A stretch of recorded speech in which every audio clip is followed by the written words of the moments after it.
Pues hola, buenas tardes.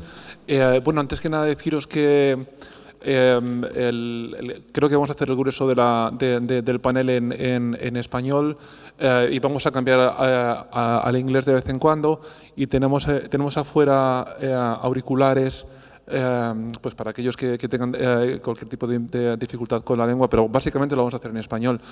Bueno, me presento, me voy a ocupar de moderar, de dinamizar el panel. Encantado, feliz de haber sido invitado a hacerlo. El motivo por el cual, por la parte que me compete, por el cual a mí el equipo de BIME me ha invitado es porque se supone que tengo algún conocimiento de lo que tiene que ver pues eso, al ámbito online, al marketing online, a cómo construir comunidades online.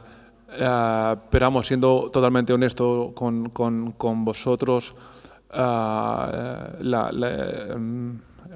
gran experiencia que tengo es a la hora de fallar, ¿no? de equivocarme un montón de veces, de darme muchísimos batacazos y de seguir insistiendo, ¿no? Y insistiendo, ¿no? Bueno, a día de hoy, pues en un par de años, por ejemplo, hemos construido, bueno, soy el director de Cultura Inquieta. En un par de años, por ejemplo, hemos construido una comunidad online solo en Facebook por encima de 750.000 followers, con un nivel de engagement muy elevado. Y bueno, ahí andamos. Y les voy a pedir a mis compañeros pues que se presenten ellos mismos. Tenemos un compañero. Bueno, vosotros mismos os presentáis, por favor. Buenas tardes. Mi nombre es Omar Pucciarelli. Nosotros somos una compañía, Music, que hace digital marketing y digital distribution en Latinoamérica. Nuestra base es Colombia, Argentina y Miami. Hoy estamos armando un catálogo fuerte colombiano y argentino, puntualmente, y nuestra función es bueno, trabajar las redes sociales para levantar hits y ventas. Bueno, eso es lo que vamos a charlar en un ratito. Hola, yo soy Alfonso Muriedos de México. Yo trabajo en la gestión de diferentes festivales en México, que algunos van relacionados con la música y otros no. Principalmente hay uno que se llama Festival Nrmal, que creo que la razón por la que me invitaron aquí al panel es porque es un festival que al final trata con artistas que no son muy conocidos en México, que lo estamos empujando. Entonces tenemos que desarrollar como estrategias de comunicación y de redes con los artistas como muy detallada, muy elaborada, y bueno, hemos aprendido como mucho en este camino y yo creo que esa es como la aportación dentro del panel. My name is Tony Hymes. I'm from the company Wide. Puedo hablar un poquito de español, pero I think it's better to go in English. Wide is a social network for people who love music, a curation platform to share the music that comes from free web platforms like YouTube, SoundCloud, Deezer, and a number of other sources in one place. So I'm excited to be here, and thank you very much for inviting me. Hi, my name is McIsaac as well. I can't express all that well in Spanish, so I'll stick to English. I work for Songkick, which is a mobile app you can install on iOS or Android or your computer. We scan your music libraries on iTunes, Spotify, Last.fm, or Pandora, and based off those artists, we'll contact you with concert alerts when they announce a concert in your area. And it's just an easy way of staying on top of all the events that are happening around you. And as well, we have a back end called Tourbox, which allows artists and managers and agents of actually controlling their tour date information and publishing this information across Spotify, the BBC, and through YouTube as well. Bueno, una pregunta para la organización. Entiendo que, bueno, tenemos los auriculares y no hace falta traducir nada, ¿no? Porque sería un poco rollo, sino, bueno, tiramos millas. Bueno, quería preguntaros, todos sabemos que la tecnología ha condicionado muchísimo el arte, la cultura, sobre todo en las últimas décadas, ¿no? Por ejemplo, no nos podríamos imaginar, no hubiera existido, de hecho, por ejemplo, lo que es la música pop, si no fuese por la televisión, ¿no? Por la presencia de la televisión. Esto es, la tecnología, además de condicionaros un poco la forma en la que compartimos la información vinculada con el arte y cómo la consumimos, yo me pregunto, ¿también influencia la naturaleza, cómo construimos el arte? O sea, digamos que se construye el arte de una forma condicionada a la tecnología. En este caso hablamos, por supuesto, saber de lo online. De nuestro punto de vista, yo creo que sí, totalmente. El artista hoy tiene la capacidad de interactuar con sus fans. Y esa capacidad de interactuar con los fans definitivamente los lleva a explorar otros ruidos, otros sonidos, interactuar con otros artistas. Definitivamente el no estar en un ambiente totalmente o privado o con un grupo nada más, es realmente social, ¿no? Y nosotros trabajamos con muchos artistas y la mayoría de los artistas tienen su Twitter, o uno se especializa en Facebook, y ellos están muy pendientes de lo que está pasando, de cómo suena, de cómo se escucha, y creo que sí, yo creo que el arte realmente va tomando un camino interesante, ¿no? No sé, en Latinoamérica está el concepto de fusión, y viene también por eso, exactamente por eso, ¿no? No solamente los integrantes de la banda, sino el público, la gente, lo que les piden, lo que escuchan. Yo creo que totalmente, ese es mi punto de vista, no sé. If I can jump in, I don't think that no, just to ask. I don't think that the art has changed at all. I think that people make music that they're good at making, that they like making, and now it's just that they're obliged to take photos that they put filters on for Instagram, and they have to make videos of their tour backstage for their fans on YouTube, and they have to find interesting articles to tweet about during the day, but I don't think that their art necessarily, I can't think of an example of an artist, a true artist who's in the career, not someone trying to make a viral hit, very temporarily, who has changed their art because of social media. I think that now they just have to do a lot of other stuff to engage with their fans and be on demand, but the art itself, I don't know if that's changed. For me, it's the final end where you listened, like if you listened in a mobile phone or in a laptop, the music, it has changed the process of creation, like the process of where the artist composed, like what software do they use, or if they do it like analog. But the thing is, the final end where the music gets to the audience, I think it has changed backwards, like the process of creating, like the methods of doing it. In Mexico right now, I participate in a festival called MUTEC, where we actually had a panel about this, and was called the future of listening, which we centralize in exactly this point. And one of the conclusions that we get to is that it changed. Like it has a way of changing the process of creating the music, which is interesting because if you don't see that, like if you don't analyze it that way, you lose a little bit of track of if you're an artist of what you're doing, or like the process also of distributing music, like of getting to the audience can change, and the strategy is different. So from my point of view, I think it does affect a lot, like the way of producing. Yeah. Yeah, like I think it's really important that you talked about the distribution of the art as well, because technology has actually empowered the distribution of it in a lot of areas of the world where otherwise it hadn't been distributed. Because if you watch, like in our industry, we're just all about the tour dates and the live experience. And instantly when an artist announces a tour or a new concert, is under that you'll have 100 posts of you should come here, you should play Colombia, you should go here. And it's just actually changing how the stakeholders of this industry, the agents, the managers, and the artists are actually approaching their strategies for actually touring internationally. And that's strictly because the technology now exists of having that communication with your audience. The thing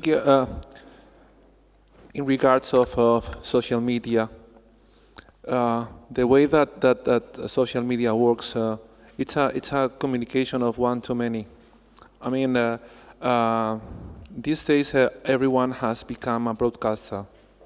The thing is, I think we have the biggest audience that we could have ever dreamed about. No, it's like, but it's very, very hard, you know, to get noticed. It is very, very hard to get anyone's attention because there is just too much noise. So I think, well, I don't know. What do you think? That's a great point, and it's something that we talk about all the time. And for me, it hasn't changed.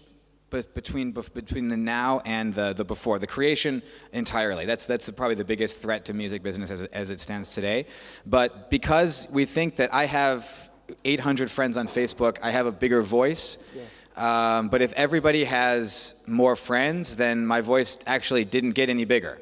And for my voice to get bigger globally, it means that I would have to take a disproportionate amount as opposed to everybody else. But if everyone else is on social media, you carry the influence that you would have carried before because of the noise that goes along with it, which is why I think traditional marketing and PR strategies apply in the same way in the era of social media, which might be counterintuitive, but it's because everyone's there. Yeah. Sorry. But in the past, I mean, an artist could only go to another country and be heard and known in another country just if he breaks in his country. That's the policy of any music company that says, I'm not going to move it until you break there. And touring was not so easy. I mean, today, we have bands that have been doing 2, 3 tours, maybe 2 records, and they already are known everywhere. So that space is really, we have to pay attention on that. Again, I'm talking a little about Latin America. It's exactly the same thing. Bands that are new, that we are trying to start promoting them with the right people, through the right channels, we call them influenciadores. And these people are the ones that basically make others to taste the music, and they like it. And the minute that happened, I mean, millions of people get, well, not millions, let's say thousands of people get on board. I mean, we like to talk about millions all the time, but it's thousands, okay, or hundreds maybe.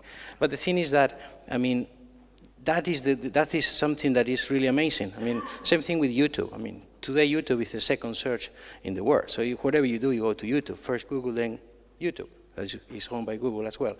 It's clever, isn't it?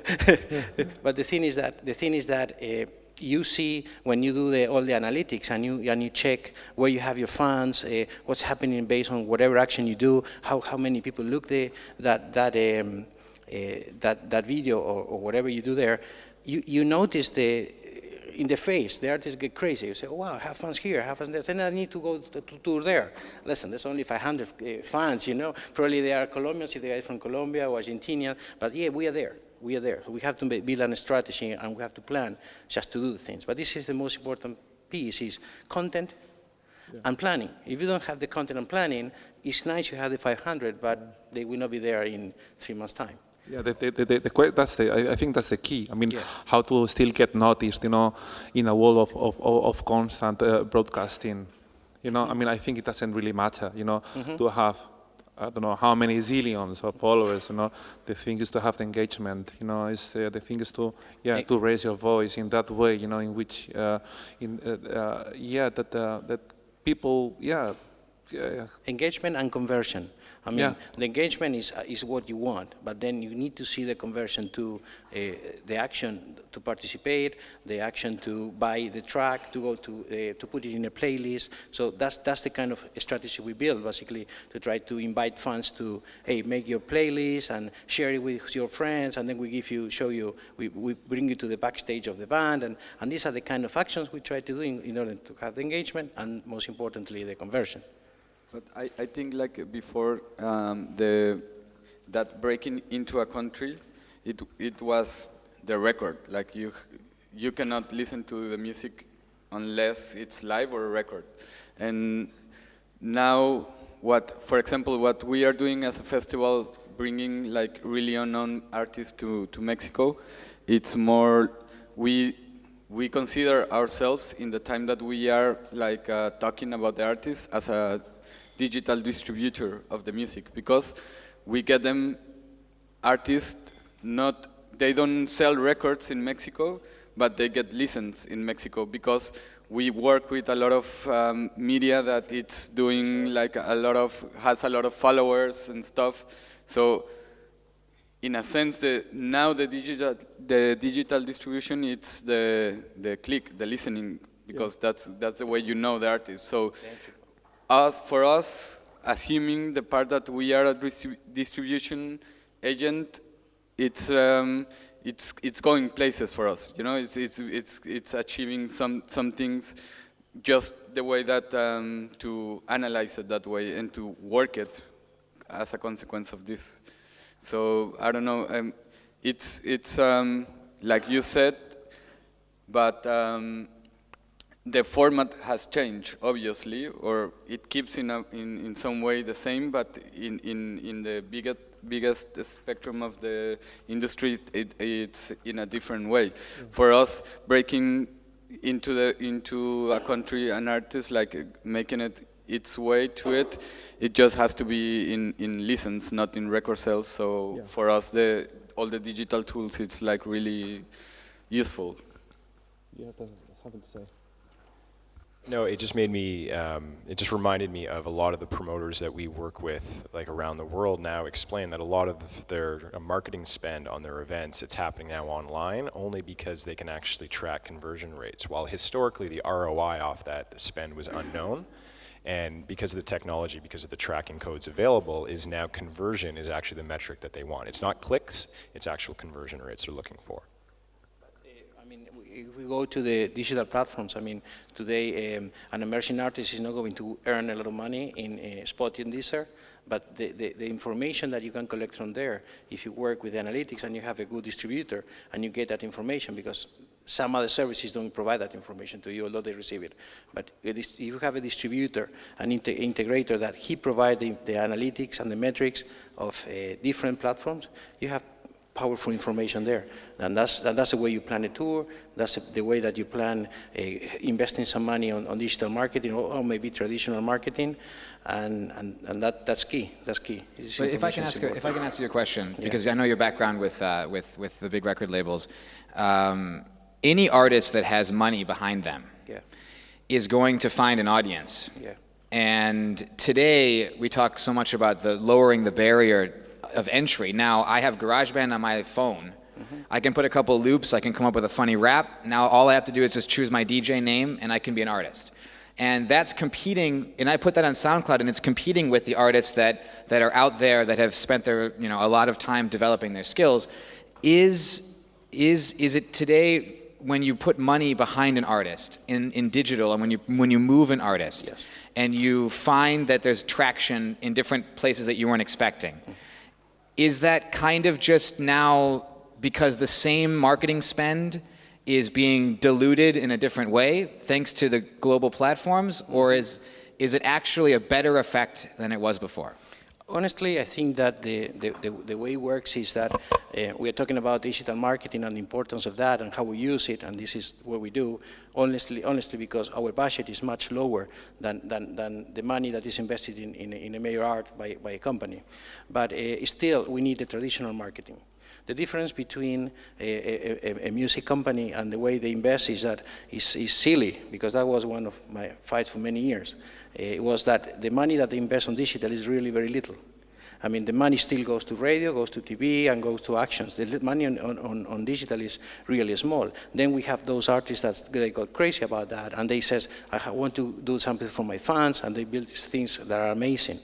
But it's another story. But in our case, we don't have the money to invest on radio and TV, and probably we are not going to be received.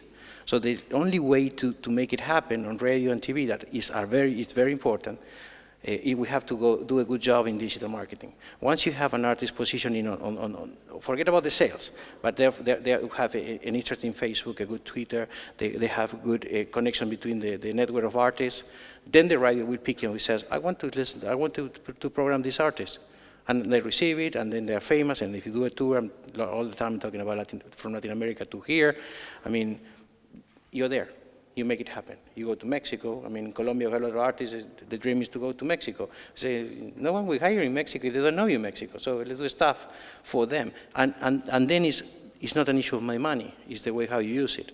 I mean, because, I mean, I came from EMI, and actually EMI doesn't exist anymore because they didn't do the right thing, you know, and they didn't do my digital. Simple like that. They never understood digital. Sorry about that. See if there's someone from another company, but it's my feeling. Can I ask if it's easier if we go back to Spanish? Would that be better for people, or is it okay if we continue in English? Just for me, I think I'm the only one.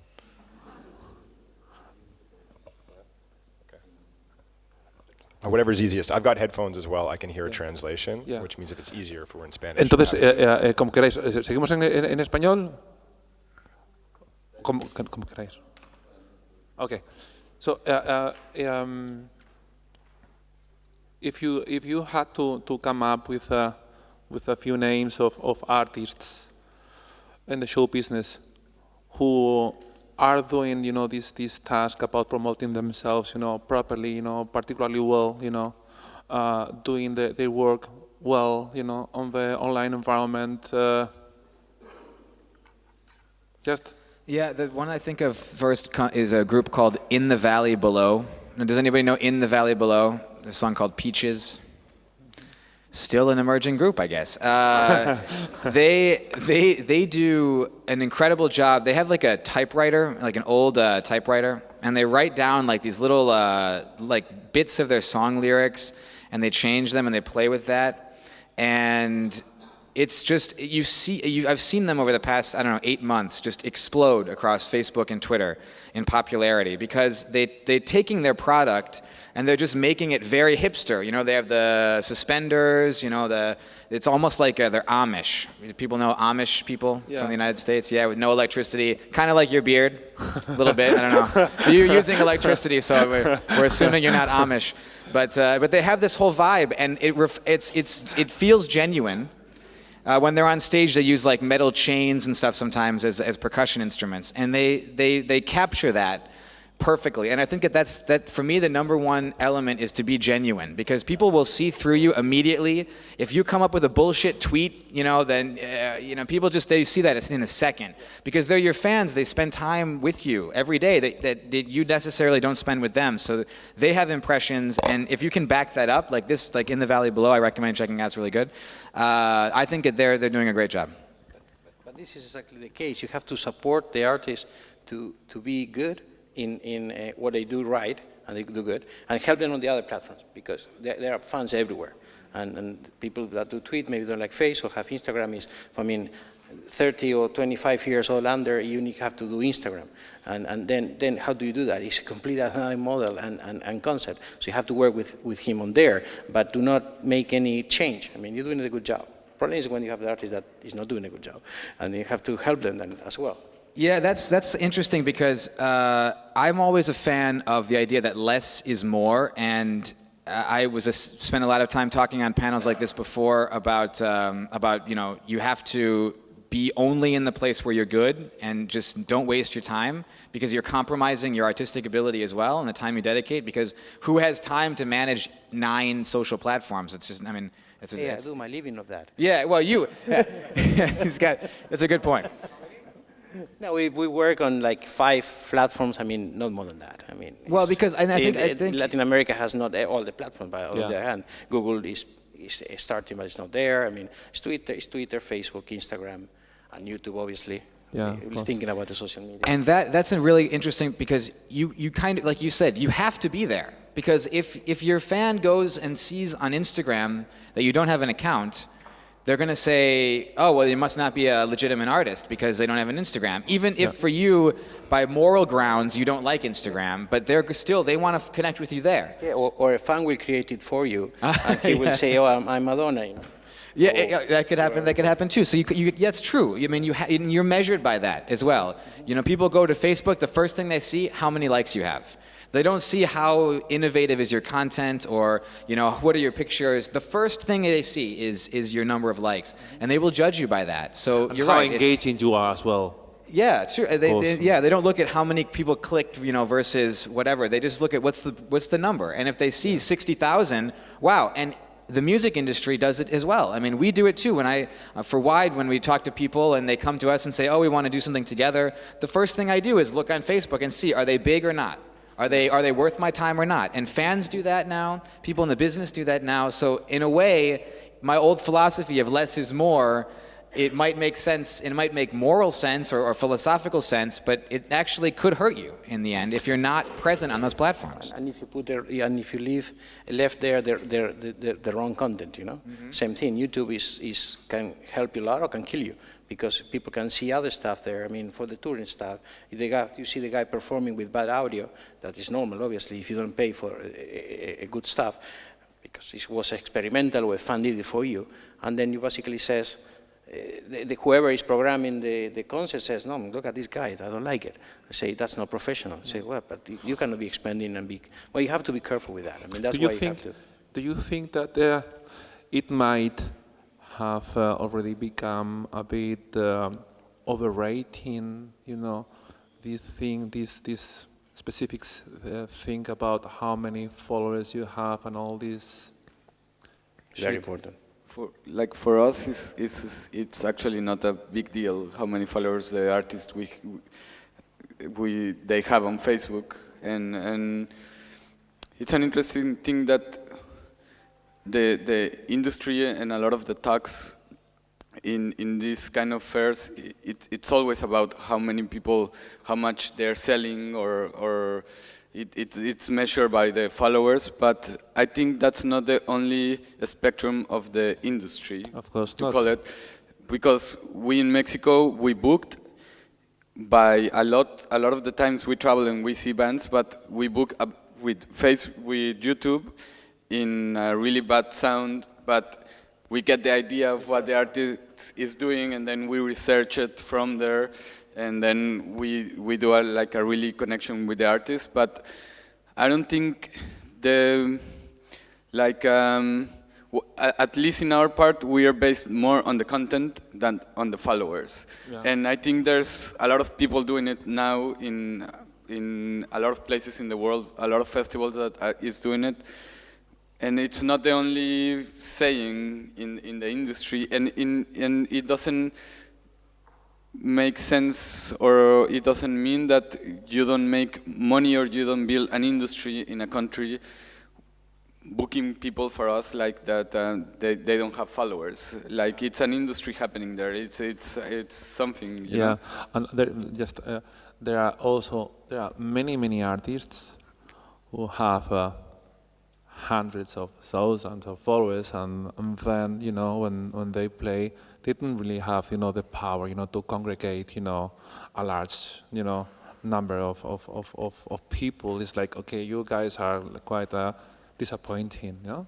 Yeah, well, you can buy likes. I mean, and we've seen on our page on Wide has like 3,000 something likes. 3,000. I pretend like I don't know. It's 3,867. I hope after this presentation, it's going to be 3,900. Thank you. But we've seen since December 2013, Facebook changed their algorithm, and even though we have more people every day, our reach has like fallen off for one of those cliffs that I saw by the ocean when I was flying in. It's, I mean, we reach, you know, less than 100 people sometimes with the things that we post. Yeah. And so, I mean, it can't be the entire measure. I want to just present the flip side, which is that sometimes when you find an artist that you hear a song and you love this song and you go to listen to this artist and you check their Facebook page and you're like, wow, this artist only has 500 likes. You know, this artist is going to be great. And then, you know, a year later, you're like, oh, I liked Macklemore's page when he only had 1,000 likes, you know, and now he has like, I don't know, 10 million. So you were one of the first. So it can kind of be a good thing, I guess, if you discover an artist when they're on the early stages of their career too. And I've heard people say that they've cited the number of likes that an artist was at when they liked it, and then now, you know, in millions of likes later. It's a measure as a hipster music lover. Some people really like that. Yeah, I'm following a band who has just, you know, 7 followers. Yeah, I know. Yeah, it's awesome. Yeah, there's 7 followers. They post like once a week. They're so counterculture. You know? Yeah, they are so awkward. Yeah. So, what would you say that all these thing about creating platforms that has to do with arts and music, and would you say that it's a science or of an art? I mean, Well, from an artist perspective, when you're an artist and you're out there and you want to promote yourself, which I think anybody out there an artist or promoting an artist? Yes, 1, 2, 3, a couple people, kind of. Amish beard, yes, okay. When you're out there, you're wondering you always see these new platforms. Ello, right? Ello was trending a couple of weeks ago. Maybe it's still trending a little bit. You always wonder, is it worth it if I get involved now? If I get in on the ground floor, you know, everybody's kicking themselves for not signing up for Twitter in 2008 because you would have, 70,000 followers and you would be like among the Twitter elite right now. But you didn't. You were like, nah, I don't really get it. And then you waited until 2012 like I did. And now, you have 600 something followers and you're kind of stuck in this Twitter netherworld where, you're not really getting traction for your efforts. So you're always wondering, is it going to pay off? If I get in on the beginning, this could be the next Facebook, and I could be millions and millions of fans and really make it worth my while entirely on one platform. I mean, there are artists, like a lot of the rappers, like Chance the Rapper and stuff, is known because he has all of these Twitter followers. So, you could be one of those artists, but then again, that social network might just shut down in like 3 months. And you would have wasted all of your time, 100%. There would be nothing left of your efforts except for your tears. So, how do you know that? Is it a science? Is it an art? I mean, I think it's luck, really. Do you sign up? It's luck, because you hear these success stories about artists, and then if you heard a success story and you try to do it again, that means that 1,000 other people are trying to do it, and it won't work. So I think that the science is, how do you hack the system? How do you win? And the art is the genuine nature. Are you popular? Do people like what you're creating and they'll follow you? Or do you think of something awesome that nobody thought of and then you trick the system, and that's kind of the science behind it? What would you say? Yeah, I can approach it from the angle of trying to acquire users, as a product that's out there in the marketplace, and that it's trying to be used by artists and then also by the end user, who's the fan, who's purchasing tickets off of our platform. And we've grown really well over the years, and that's because we've just concentrated on just making the product as easy as possible for people to engage with. So we stripped away a lot of the features, the gig listings, and a lot of the components around media as well, only because if you have a proposition, you need to concentrate on that and just make it as easy as possible. And so I look at the Twitter examples of, I imagine advisors had approached them over the years of complicating the proposition with adding in X, Y, Z in terms of the features, and they just stuck with it. They were like, nope, it's an X amount of characters that we can publish with, and that's all we'll actually do. So it's kind of a combination of the two. It's an art and as well it's a science, but then also it's like a ton of luck. He's completely right. You just have to be in the right place at the right time. I don't know if it's random.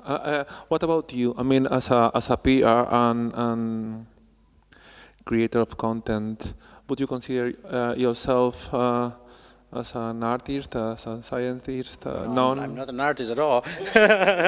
No, but I mean, the artist is the artist. The work that we try to do is on content, specifically is try to guide the artist. I mean, because we know that. I mean, there's artists that are amazing, but not very good at stage. We have them there. Yeah. They're not very good on the way they dress, or maybe the band. And the guy is amazing, but the band is not. So we work with that as well. And we try to study and work on all the different pieces. But it's not that there is a rule or something. It's feeling, it's knowledge, it's years of being with bands and helping them and showing them examples. And this is on the quality of the artist himself, and we do not impose anything. We are not a label. Yeah. I mean, we basically are provide services to them. So that's the way we do it. But there is something else that is about the platforms. That is what you were mentioning. I mean, there are artists that you go to their Facebook and you are shocked because you go there and it says 3 million people, and you said, and when they post something, they have 30,000 likes. So it says, but there's money there. I mean, how are you managing that? So you have to be careful on not saying, I want to set a strategy there to make this happen, because then I break that magic, So but he's not doing anything on other platforms. He doesn't have even a website, So he said, okay, well, listen, I will focus on that website. We're going to move traffic there, but we have to be very, very careful. And it's a complete planning process that you work with the artist and you work with your team and you try to understand, learn, listen, and then you do a complete planning that you agree with them. Yeah. The same with content. You do a complete a detailed content planning. So, okay, we're going to do this strategy, you like it? Yes, how? And then we said, now we are going to make all these pieces, we are going to show you those to you, and it's like a marriage, isn't it? Ever since this social media fever came, it seems like the whole business has become upside down. I don't know who's in charge anymore. I don't know who pulls the string. I don't know, because the relationship between, for example, promoters and journalists and artists and has completely changed.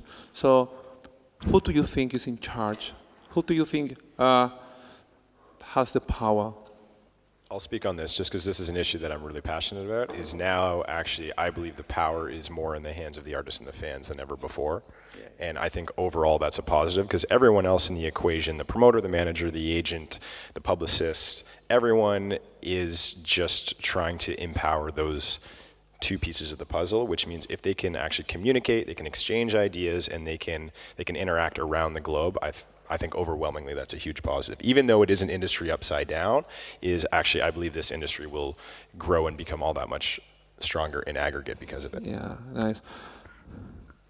Do we all agree? Yeah, well, I think nobody's in charge. and like the democratization, I don't know if it's in English, it's like that, of the media, it has two ways of seeing it.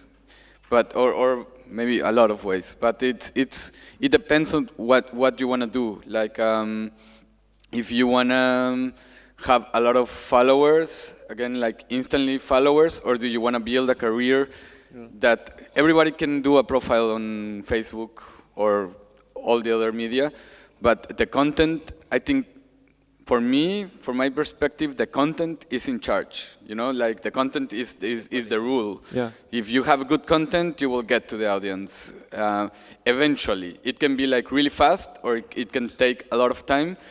It depends how you build your career, or what your aim, like your ambition of it. Yeah, but we just said, actually you just said before that there was a part of luck as well. I mean, that you can do your job very well. I mean, you can create very good content, but eventually you can success or not. No, I mean.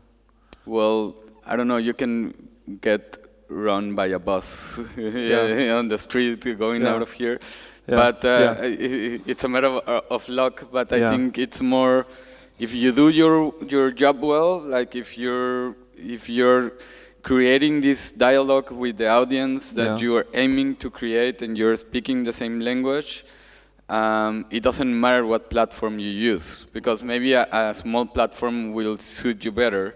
Yeah. But it's more, again, a thing of what you are saying and what do you expect of getting it, and how you build your strategy, and if you're a pro, like a professional in it. But I don't think I don't know, like that the platform or it's like has a lot of saying in it. I don't know. Again, it's well. There's that saying that 90% of luck is just showing up, or I don't know what that saying is. I totally just butchered that. But you hear all these stories of artists before the internet, and they always talked about how they worked, and then finally they got their break. And they got their break. It might have been a small part in a movie, or like, a song got into an advertisement or something. There's always this break. And that's the same as it is today, because the factors that are growing and converging and moving kind of cancel each other out. So maybe before a break was, you got a hold of an A&R person who actually listened to your album. Maybe that was your break. Or a radio station, an independent radio station that played your song. And maybe now your break is Justin Bieber retweets you. And then that unleashes, your content gets to the right people finally. You need, no matter what you do, if you don't have unlimited money, and if you have unlimited money, you can pretty much do whatever you want, as we've seen with countless artists that are out there. If you don't, you need help. So where is that help going to come from? And I think that's the luck, is you don't know exactly where it's going to come from. If you try, the longer you try and the more you try, the higher your chances are of getting that break. I think that's the same as it's been since the beginning of recorded music. Isn't it like a... Sorry.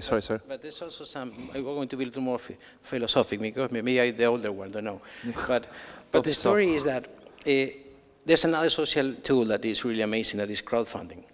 And crowdfunding is an amazing social tool because you know from the beginning, from the start of the career of the artist or the second album, I mean, who are your followers and what they are ready for you to do. So, but the artist basically asks for money for doing a record, a tour, or whatever you want.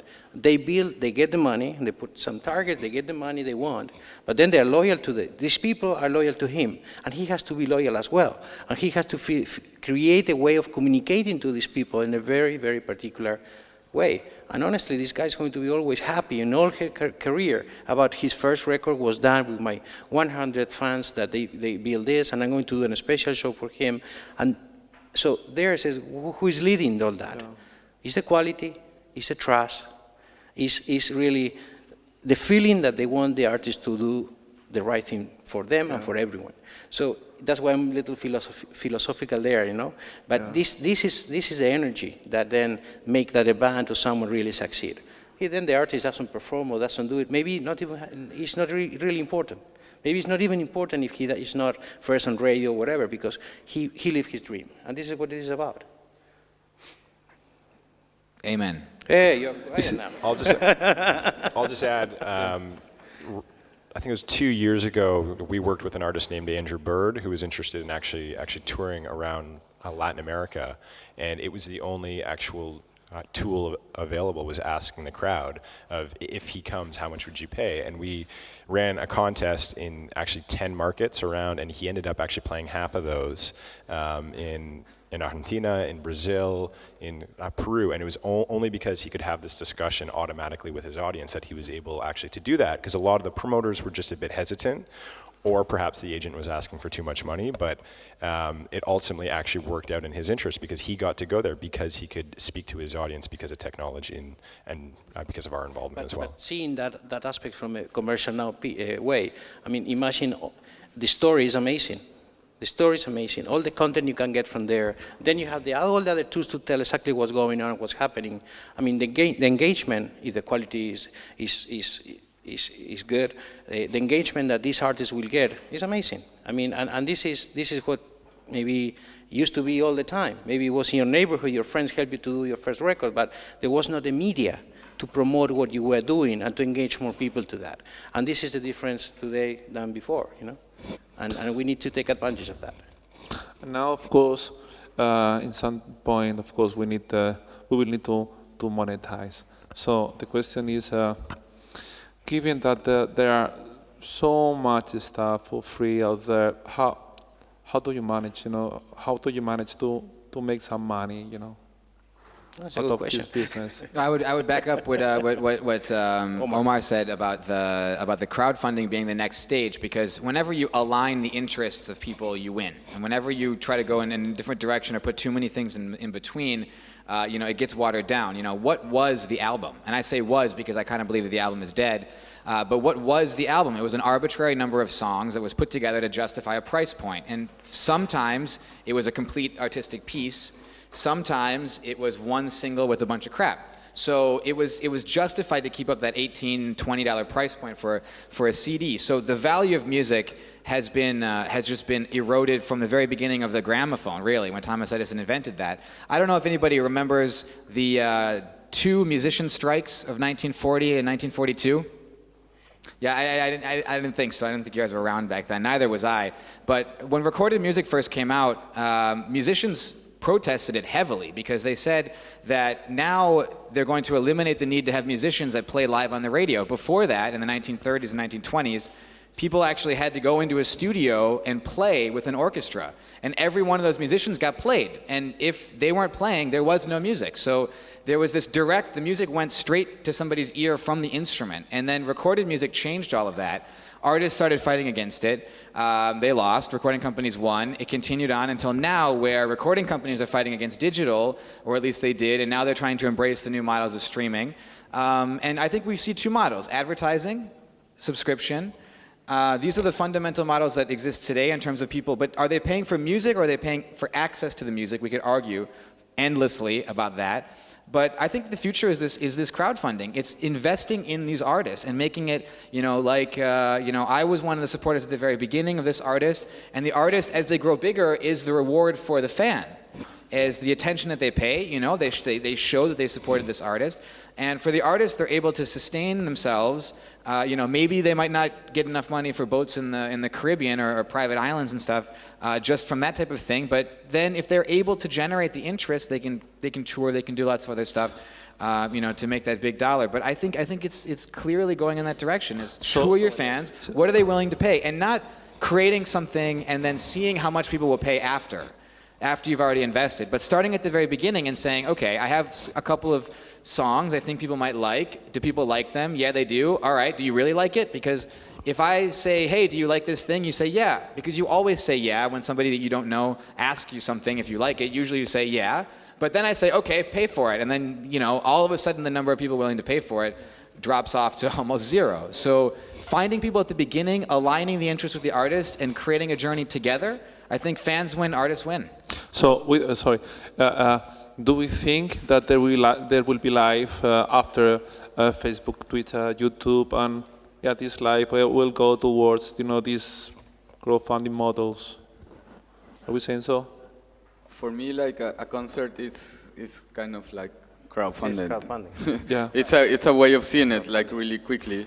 The strategy that you do it can be in a crowdfunded site or in buying tickets is that, but the record was that before because people said I buy the record, I found the career of this artist also. I know the music, but I found it.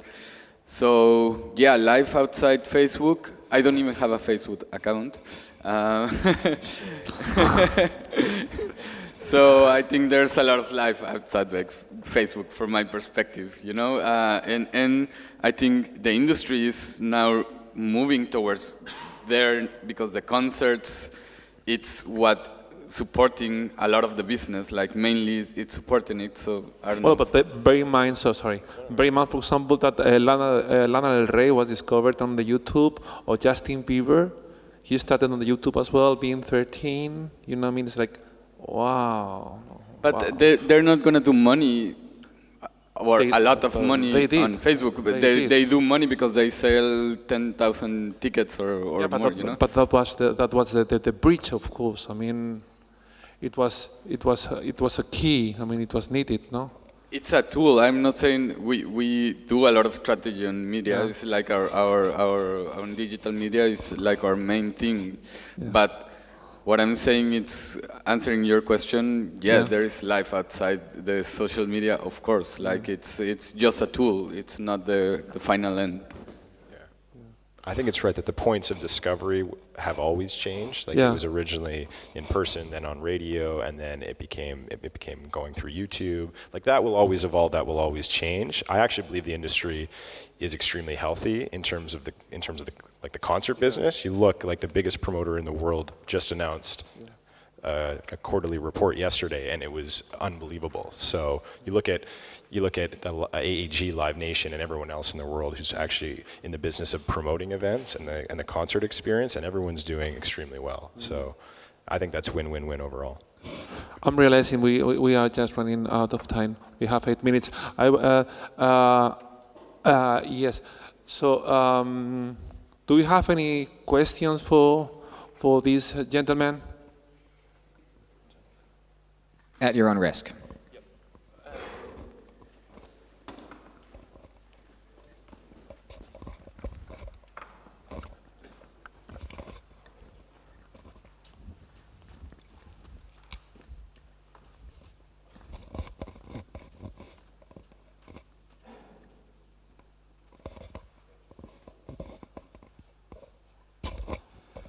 Hola, buenas.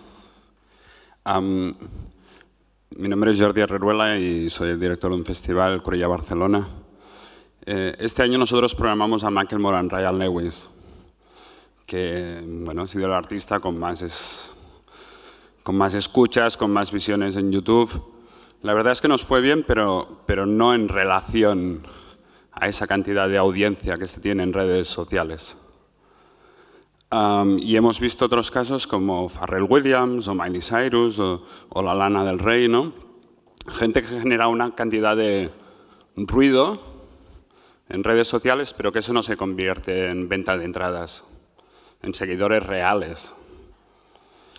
En cambio, un grupo heavy, ¿no? Que no tiene ese ruido ni esos seguidores, ni está tanto... Cualquier grupo heavy de cierto nivel hace un concierto y vende un montón de entradas, porque esos sí que son seguidores reales.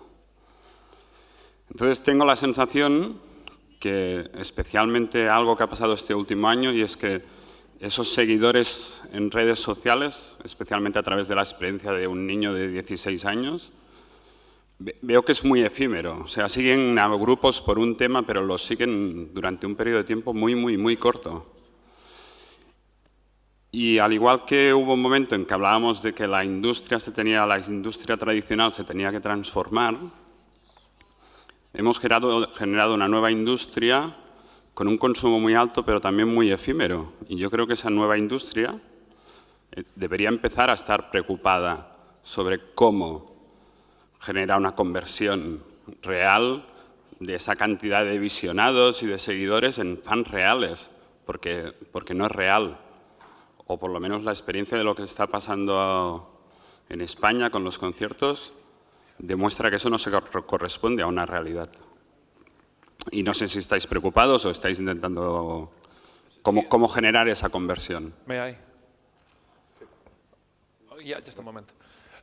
Rápidamente para que tengamos todo ese espacio. Yo diría exclusivamente en este caso que lo tenemos que aprender a hacer es a leer esas cifras, ¿no? Porque hay una parte de esos cientos de miles o millones de seguidores que hay, lo tenemos que ver es el nivel de engagement que están generando.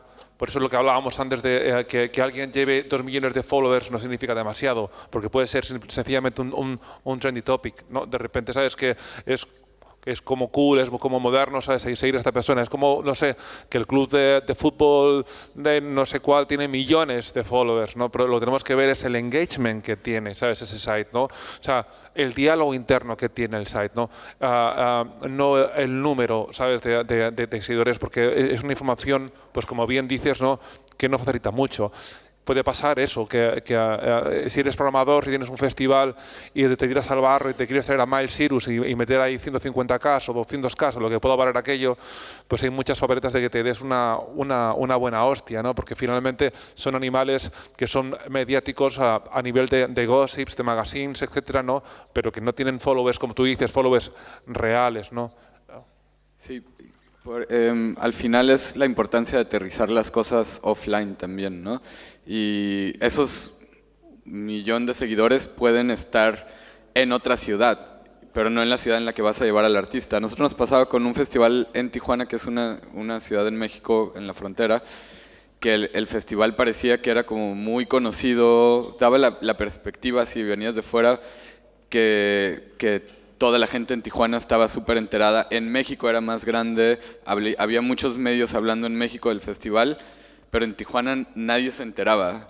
Iban 500 personas y nos costó como mucho trabajo aterrizar esa estrategia mediática, que al final la trabajamos con una cuestión mucho más offline, en persona, para luego meter esa estrategia online, que tuvo que ver con gente que hacía trabajos de cuestiones como en las redes, pero a lo que voy es obviamente sí, la importancia de que la relación también sea muy offline y de que no dejarte llevar con que la burbuja de la gente que confirmó la asistencia en Facebook es real, porque todas esas... Teníamos 2,000 personas confirmadas, pero todas eran del DF y 3 se tomaron un vuelo para ir a Tijuana al evento y no nos daba una referencia real, ¿no? Entonces, I need to ask you, we are just out of time. So sorry. So thank you so much. Thank you all so much for coming, and thank you all so much for being here and being in Spain. So I'm going to ask you please to give a big round of applause for these people.